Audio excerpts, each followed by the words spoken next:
elections for 2 councillors to represent the Ivors at Buckinghamshire Council. This is a reduction of 3 councillors for which we hitherto had, which reflects a reduction in the overall number of councillors across the county. Please note that the proceedings are being filmed for upload to social media. If you wish for any images of yourself to be excluded, then please let the cameraman know before you leave this evening. First, some housekeeping. We have fire exits there and there. Hopefully there is no fire. And there's a fire escape at the end of the balcony. We're not going to have any breaks in the middle of this. So if you need to use the loo, it's back along the corridor you came in at and first left off of there. We did invite all 10 contenders to this event, but only 6 could make it, and those you see before you tonight. Our running order, there's going to be an introduction by each candidate to themselves, and then advance notice questions will be posed to each candidate. They've already had them in advance. When that is complete, we will have an open forum with questions from the floor, and at 9 PM we will close the formal event, but the bar will be open to fuel discussion. Our Fiona Bruce question time stand-in is Adrian Ozell, who did a grand job at the last general election hustings. So, take it away, Adrian. Thank you, Graham. Good evening, everybody. Can you hear me? Yes. Right, good. I hope that you'll be able to hear everybody else. So, as you just heard, the format is in 2 sessions with questions that have already been sent in, which will be answered individually by our panel, who I will now introduce and tell you their party, and then they will say a few words for themselves.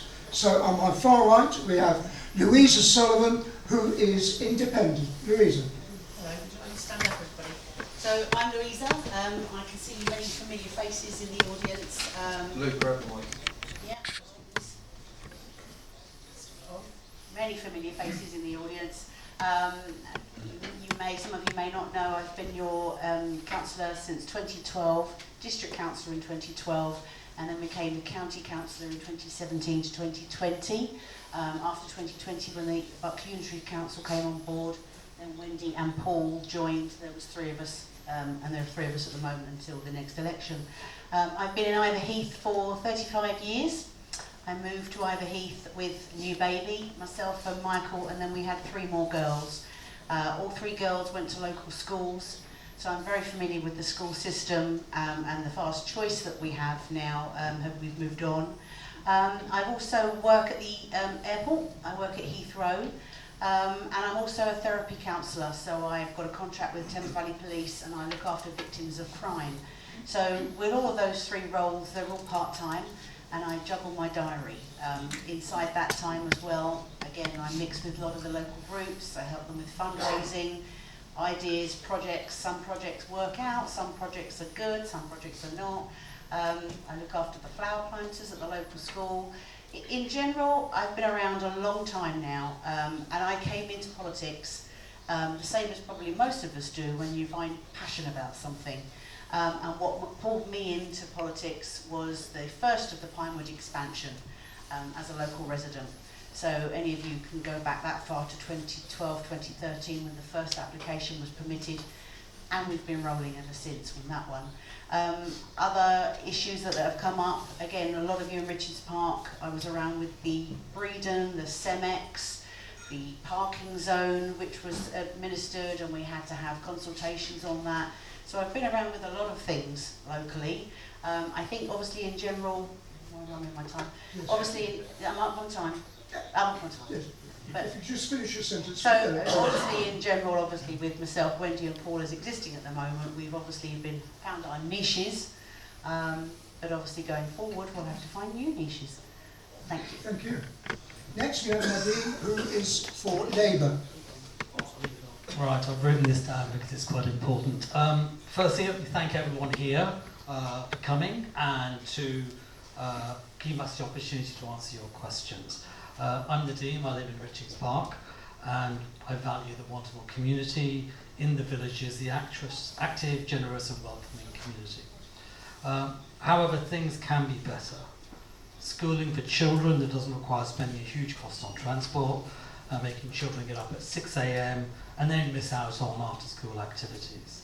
A senior school is the heart of a community, and the loss of Evesham many years back took out the heart of our community. I want to lobby against the high cost of school transport and start a process, even though it may take a long time, to get a new school closer to the Ivors.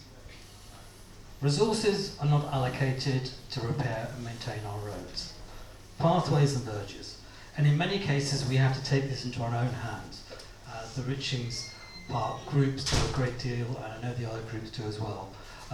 Despite, having to pay a very high council tax, I want to be the voice of the Ivors that directs appropriate resources to our villages. Thankfully, we'll see a reduction of the HGVs through the village through replacing heavy industry with data centres. Court Lane data centre was blocked, but thankfully the government overturned Bucks Council's decision, so we'll have less HGVs coming through Court Lane industry. Above all, I want us to live in a community where we can live in peace, security and well-being, supported by our council and councillors. Unfortunately, the heritage lists have brought trauma to our villages and must be suspended. Thank you. Now we have Wendy Matthews for Conservatives. Good evening, everybody, and thank you all for coming. It's great to see so many of you here. Did I say something? I can't get out, that's it. I, like Louisa, have been a councillor for a long time. I became a Bucks councillor when it was started in 2020 amid COVID, which was terribly interesting. And prior to that, I was a South Bucks District Councillor for more years than I care to mention. I'm also a parish councillor and have been for a long number of years. I have lived in Richings Park for 45 years and have seen huge changes in the area over that time, some good, some bad. But we still keep pressing on to try and make things better. I am a founder member of The Hive, the charity in Ivors which supports local families. I run the Ivors Food Bank for people who are in great need, which sadly is very much needed, even in the Ivors. And I'm a trustee of the Colne Valley Park because I think we need to really protect the wildlife and the green spaces that are around us. Like Louisa, I've been involved in an awful lot of projects around the area, the parking schemes, protecting things like Kingfisher Gardens and creating the new spaces like St Leonard's Mound. So all in all, I'm here for everybody in the residence area and hope that they'll all be careful with what they do. Thank you. Thank you.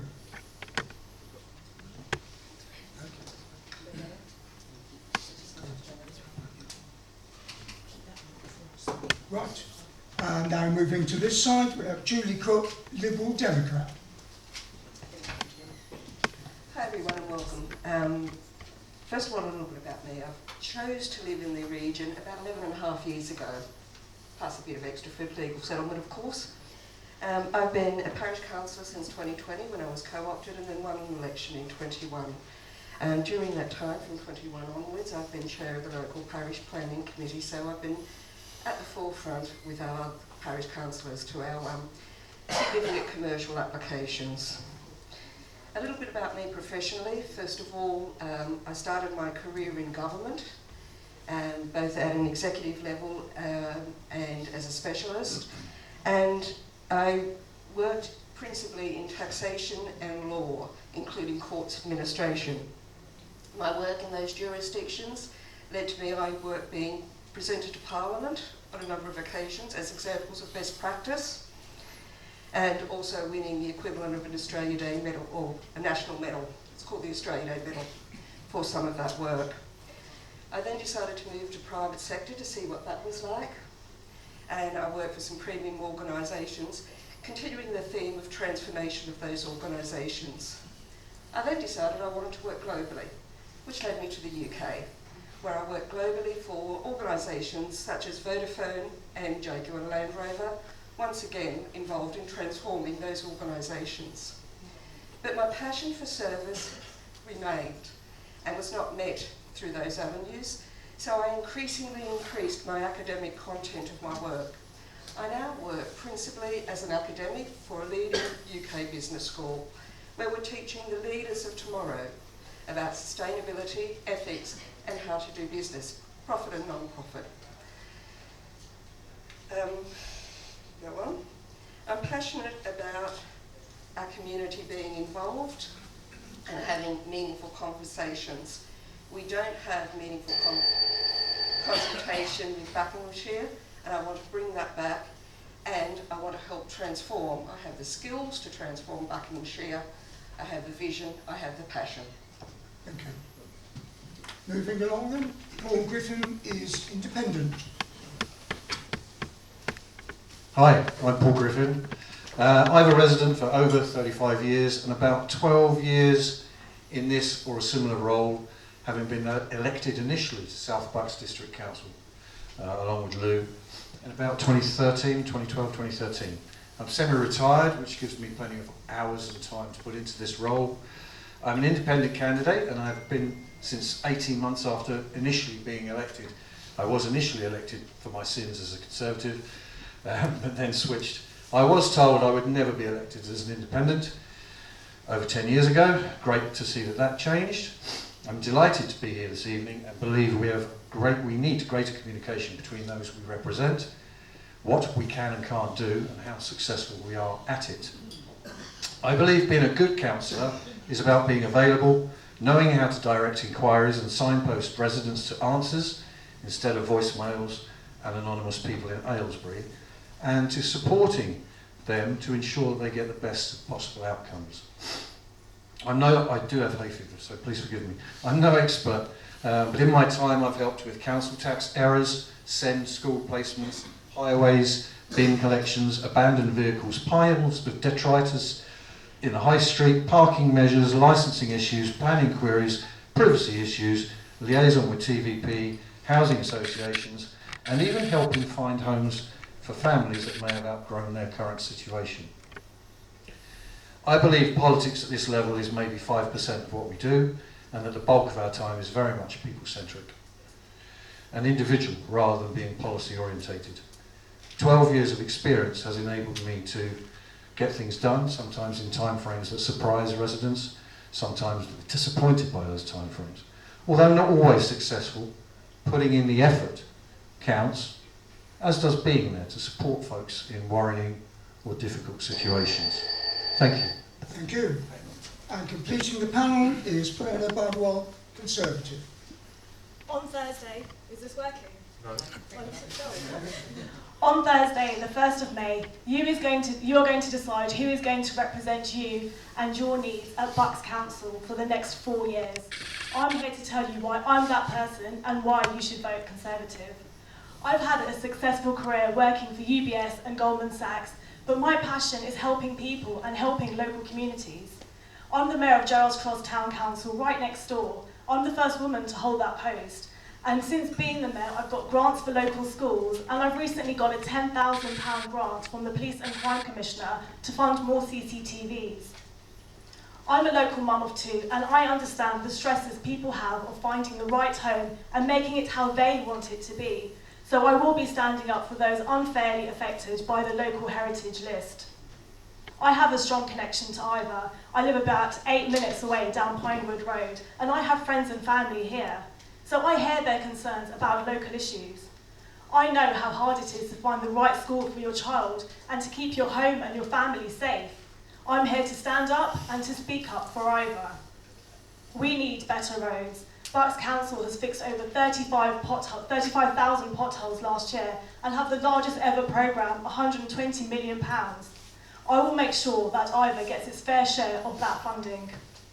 The Conservatives have always protected our green belt, but now we've seen, as we've heard, Angela Rayner overturn a Conservative local decision allowing the Court Lane data centre to be built on green belt. What do you think a Labour-led council will do to our wonderful green spaces?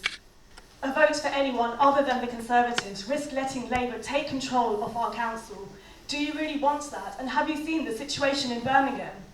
I ask you, on May the 1st, vote Conservative, vote for me, and vote for Wendy. Thank you. So that, ladies and gentlemen, is your panel. May we have our first question, please?